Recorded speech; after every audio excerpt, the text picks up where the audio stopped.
Canada has a deep, profound connection to war.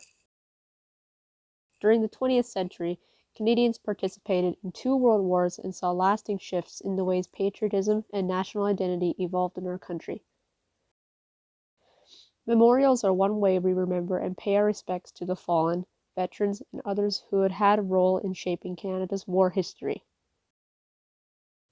The Sedgewick Cenotaph is located here at the end of Main Street in town.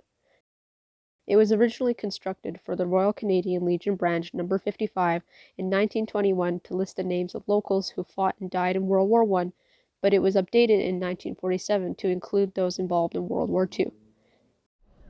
It sits in a brightly lit spot where Sedgewick citizens pass by it every day.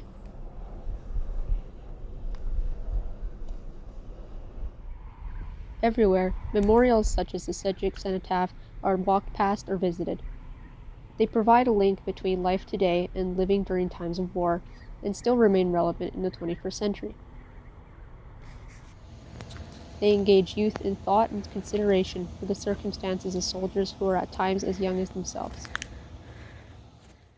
They create bridges of communication between people of all kinds of backgrounds and histories who all share a personal connection to Canada's war history, whether they are the family of soldiers, students, historians, or identify with those that were once deemed enemy aliens.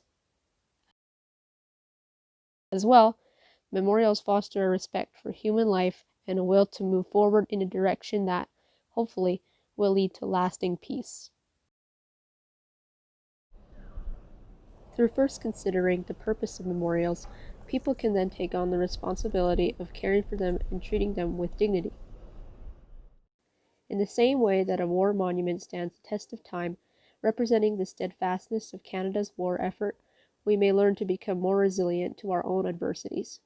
Although courage is often depicted alongside danger and great self-sacrifice, we can implement the idea of courage in seeking to live a fulfilling, meaningful life and abiding by what is right.